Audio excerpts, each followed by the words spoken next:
ایک غریب شخص نے اپنے گھر کے اندر چھوٹی سی مسجد بنائی، 7 مصلوں والی مسجد بنائی، کیونکہ اس کے 7 بیٹے تھے۔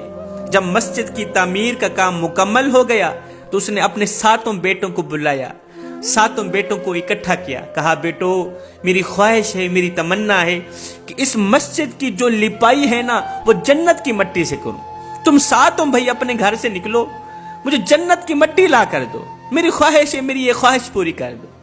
اب 6 بھائی گھر سے باہر نکلے، کہاں جا رہے ہیں؟ جنت کی مٹی تلاش کرنے جا رہے ہیں۔ کام تو بڑا ہی مشکل تھا، لیکن باپ کا حکم تھا، انکار کی گنجائش بالکل بھی نہیں بنتی تھی۔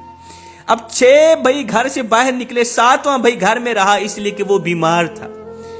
اب 6 بھائی پورا دن ایسے خاک چھانتے رہے، جنت کی مٹی تلاش کرتے رہے۔ جنت کی مٹی کہاں سے ملنی تھی؟ شام کو خالی ہاتھ واپس گھر لوٹے، کیا دیکھتے ہیں؟ چھوٹا جو بھائی تھا نا، جو بیمار تھا، وہ بوری میں مٹی بھر کے بیٹھا ہے۔ باپ نے پوچھا، اوے جو تلاش کرنے گئے تھے ان کو نہیں ملی، تو نے جنت کی مٹی گھر بیٹھے بیٹھے کہاں سے حاصل کر لی؟ کہا بابا بوری اٹھا کر اپنی ماں کے پیچھے پیچھے بھاگتا رہا، جہاں جہاں میری ماں چلتی گئی وہاں وہاں کی مٹی اٹھا کر بوری میں ڈالتا گیا۔ بابا یہ وہی جنت کی مٹی ہے جس مٹی کی آپ کو ضرورت ہے۔ باپ نے دوسرے بیٹوں کو کہا، او نادانو تم ایسے ہی پورا دن بھاگتے رہے، جنت کی مٹی تلاش کرتے رہے، اور تمہاری جنت تو تمہارے گھر میں بیٹھی ہے۔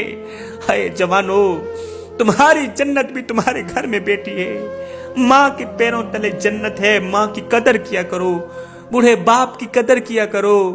اپنے والدین کے آگے اونچی آواز میں بات مت کیا کرو، اونچی آواز میں بات مت کیا کرو۔ جس دن یہ خاموش ہو گئے اس دن تم ان کی آواز سننے کو ترسو گے۔